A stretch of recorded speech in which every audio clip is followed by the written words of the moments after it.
આ ઊંડાણપૂર્વકની ચર્ચામાં સ્વાગત છે.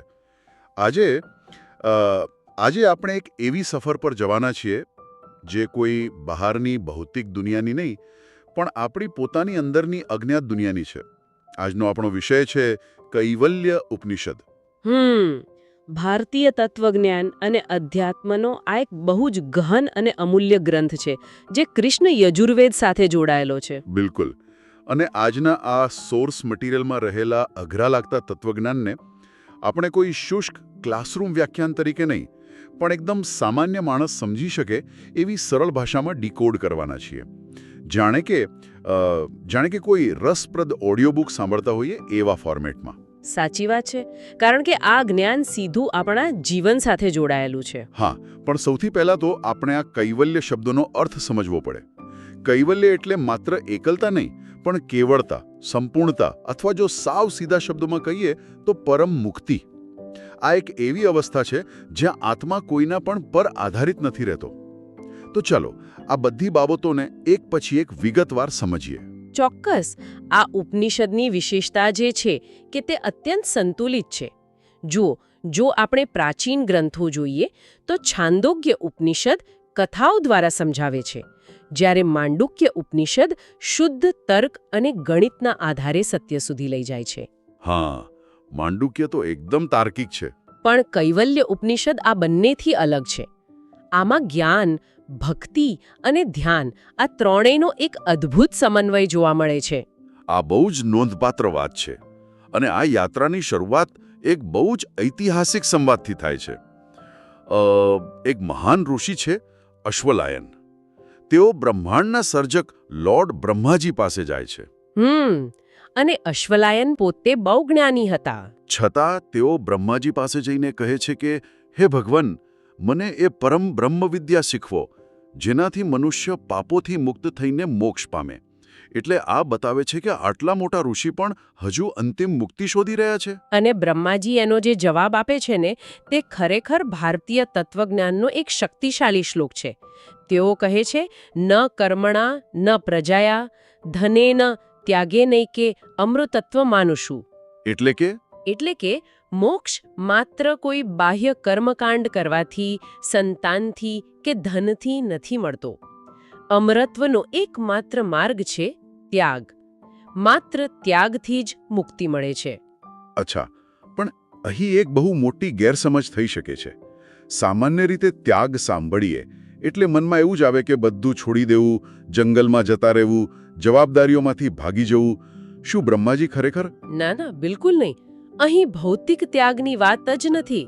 સાચો ત્યાગ એટલે અહંકારનો ત્યાગ, ભૌતિક વસ્તુઓ પ્રત્યેની જે આસક્તિ છે તેનો ત્યાગ, અને સૌથી મોટું પોતાના અજ્ઞાનનો ત્યાગ.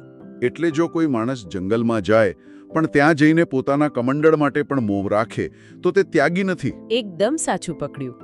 અને બીજી બાજુ કોઈ અત્યંત વ્યસ્ત જીવન જીવતો માણસ, કોઈ કંપનીનો સીઈઓ હોય પણ તે અહંકાર ન રાખે અને ફળ પ્રત્યે અનાસક્ત રહે તો તે સાચો ત્યાગી છે.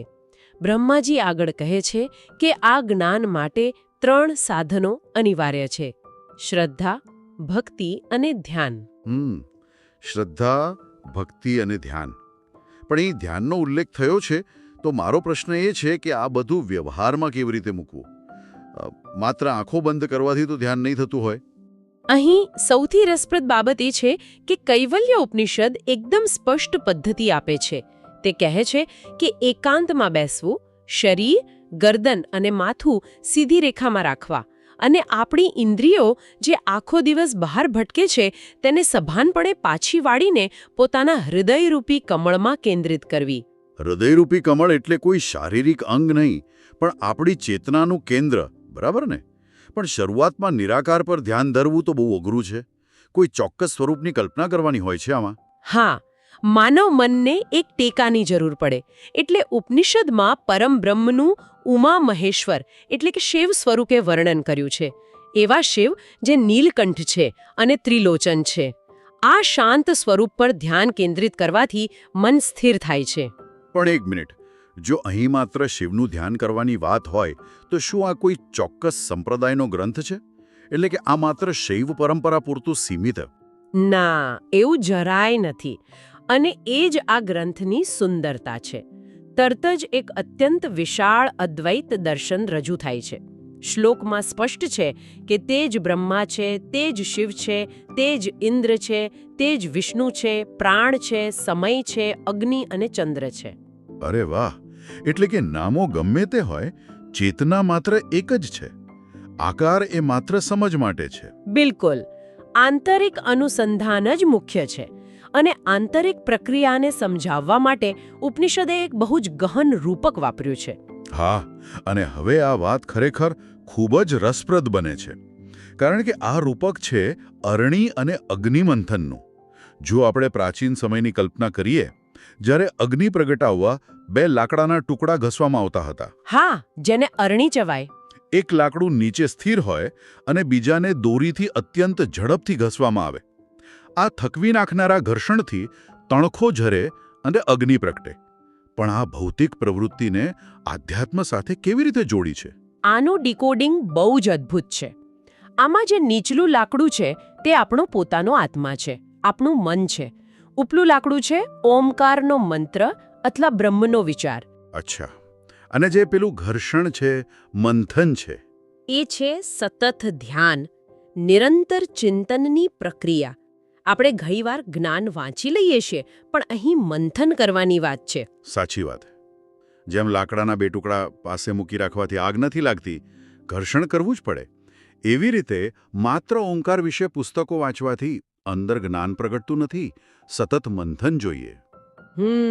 અને જ્યારે આ મંથન પૂરી તાકાતથી થાય છે, ત્યારે અંદર જ્ઞાનરૂપી અગ્નિ પ્રગટે છે. અને આ અગ્નિ વર્ષો જૂના અજ્ઞાનને, અહંકારને બાળીને ભસ્મ કરી નાખે છે. જ્ઞાન એ ખરેખર મંથનની એક સક્રિય પ્રક્રિયા છે. આનાથી એક બહુ જ મહત્વપૂર્ણ પ્રશ્ન ઊભો થાય છે. જો અંદર આટલી મોટી ક્ષમતા છે, આત્મા એ જ પરમાત્મા છે, તો મનુષ્ય દુઃખી કેમ થાય છે? આપણે કેમ વારંવાર બંધનો અને હતાશા અનુભવીએ છીએ? આનો જવાબ છે માયા. માયા એટલે પેલો ભ્રમ. હા, એવી શક્તિ જે સત્યને ઢાંકી દે. જ્યારે શુદ્ધ આત્મા માયાથી ઘેરાય છે, ત્યારે તે પોતાને શરીર માની લે છે અને જીવ બની જાય છે. અને આ જીવ બની ગયા પછી તો માણસ એક આખી અલગ જ સાયકલમાં ફસાઈ જાય છે. ઉપનિષદ આના માટે 3 અવસ્થાઓનું વર્ણન કરે છે, ખરું ને? બિલકુલ. પહેલી છે જાગૃત અવસ્થા. આપણે અત્યારે આ જ અવસ્થામાં છીએ. દુનિયા જોઈએ છીએ, ખાઈએ છીએ, નોકરી કરીએ છીએ. જો આજના સંદર્ભમાં કહીએ તો સોશિયલ મીડિયા પર પ્રોફાઇલ બનાવીએ, વસ્તુઓ ખરીદીએ અને આને જ વાસ્તવિકતા માની લઈએ. એકદમ સાચું. પછી બીજી આવે છે સ્વપ્ન અવસ્થા. રાત્રે સૂઈ જઈએ ત્યારે મન શાંત નથી હોતું. તે ઊંઘમાં પોતાના સંસ્કારો અને ભયના આધારે એક કાલ્પનિક દુનિયા ઊભી કરે છે. અને સપનામાં પણ આપણે સુખ દુઃખ અનુભવીએ છીએ. જો સપનામાં વાઘ પાછળ પડે તો ખરેખર પરસેવો છૂટી જાય. કારણ કે ત્યારે મન માટે એ સપનું જ વાસ્તવિકતા હોય છે. અને ત્રીજી અવસ્થા છે સુષુપ્તિ, એટલે કે ગાઢ નિંદ્રા. આ બહુ રહસ્યમય છે. આમાં કોઈ સપનું નથી હોતું. બધું શાંત હોય છે. અજ્ઞાનતાનો અંધકાર હોય છે. છતાં આપણે સવારે ઉઠીને કહીએ છીએ કે આ બહુ સરસ ઊંઘ આવી. હા, એ શૂન્યતામાં પણ એક અચેતન આનંદ છે. એટલે માણસ આ 3 અવસ્થાઓ વચ્ચે જ એક પેન્ડુલમની જેમ આખી જિંદગી ભટકતો રહે છે. સવારે જાગે, રાત્રે સપના જુએ અને પછી ગાઢ નિંદ્રામાં જાય. તો આમાંથી બહાર કેવી રીતે આવવું? આપણે પેલી અરણ્ય મંથનની વાત કરીને, જ્યારે ધ્યાનરૂપી અગ્નિ પ્રગટે ત્યારે આ જીવ ખરેખર જાગી જાય છે. તેને સમજાય છે કે તેનું અસલી અસ્તિત્વ આ 3 અવસ્થાઓથી પર છે. એટલે કે તે કોઈ અવસ્થાનો ભાગ નથી, પણ તેનો માત્ર સાક્ષી છે. હા, સાક્ષી ભાવ જ મુક્તિ છે. જ્યારે સાધકને આ સાક્ષાત્કાર થાય ત્યારે તેની આંતરિક સ્થિતિ કેવી હોય છે? ઉપનિષદના અંતમાં આ યોગીની એક સિંહ ગર્જના છે, અહમ બ્રહ્માસ્મિ, એટલે કે હું જ તે પરમ બ્રહ્મ છું. આમાં અહંકાર નથી, પણ બ્રહ્માંડ જેટલી વિશાળતા છે. જો આપણે આને વ્યાપક ચિત્ર સાથે જોડીએ તો શ્લોક બહુ અદ્ભુત છે. મય્યેવ સકલમ જાતમ. યોગી અનુભવે છે કે આખું બ્રહ્માંડ, સૂર્ય, ચંદ્ર, તારાઓ બધું જ તેનામાંથી ઉત્પન્ન થયું છે, તેમાં ટકેલું છે અને તેમાં જ વિલીન થાય છે. સાંભળવામાં બહુ વિરોધાભાસી લાગે. યોગી કહે છે કે હું અણુથી પણ સૂક્ષ્મ છું અને બ્રહ્માંડથી પણ વિશાળ છું. મારે હાથ પગ નથી છતાં બધું પકડું છું. આ વિરોધાભાસનો અર્થ એ જ છે કે શુદ્ધ ચેતના શારીરિક મર્યાદાઓમાં બંધાયેલી નથી અને અહીં કૈવલ્યમાં ત્રિપુટીનો નાશ થાય છે. ત્રિપુટી એટલે જાણનાર, જ્ઞાન અને જાણવા યોગ્ય વસ્તુ. આ ત્રણેય અલગ નથી રહેતા, બરાબર? હા, જેમ નૃત્ય ચરમસીમા પર પહોંચે ત્યારે નૃત્યકાર અને નૃત્ય અલગ નથી રહેતા, બસ એક થઈ જાય છે. આ જ કૈવલ્ય છે. તો આ બધાનો અંતિમ અર્થ શું છે? આપણે આમાંથી શું સારાંશ લઈ શકીએ? સૌથી પહેલું તો એ કે મુક્તિ ક્યાંય બહાર આકાશમાં નથી, આપણી અંદર જ છે. મોક્ષ મૃત્યુ પછી નહીં, અત્યારે જ પોતાને ઓળખવાની પ્રક્રિયા છે. બિલકુલ. અને બીજું કે માયા એક લાંબા સ્વપ્ન જેવી છે. જેમ સપનામાં ભિખારી રાજા બની જાય પણ જાગે ત્યારે સમજે કે બધું ખોટું હતું, તેમ જ્ઞાન થતાં આ ભૌતિક જગત અને અહંકાર મનનો ખેલ લાગે છે. અને ત્રીજું, માત્ર સાંભળવાથી નહીં, અરણીનું સતત મંથન કરવું પડશે.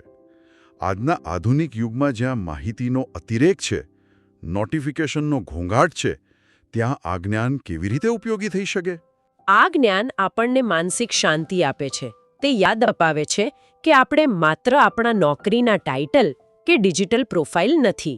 આ સમજણ તણાવમાંથી મુક્તિ આપે છે. ખરેખર આ ચર્ચા અસ્તિત્વના મૂળ સુધી લઈ જનારી રહી છે. અને અંતે મારી પાસે એક વિચારવા જેવો પ્રશ્ન છે. જો આપણું આખું રોજિંદુ જાગ્રત જીવન ખરેખર આપણા મન દ્વારા રચાયેલા એક સ્વપ્ન જેવું જ હોય, તો જ્યારે આપણી અંદરની બ્રહ્મ ચેતના ખરા અર્થમાં જાગૃત થશે ત્યારે અત્યારે આપણે જેને વાસ્તવિકતા માનીએ છીએ તેનું શું થશે? મહાભરે, શું આખી દુનિયા માત્ર જાગવાની રાહ જોઈ રહેલું એક સપનું જ છે? આ વિચાર ખરેખર અસ્તિત્વના પાયા હચમચાવી દે એવો છે.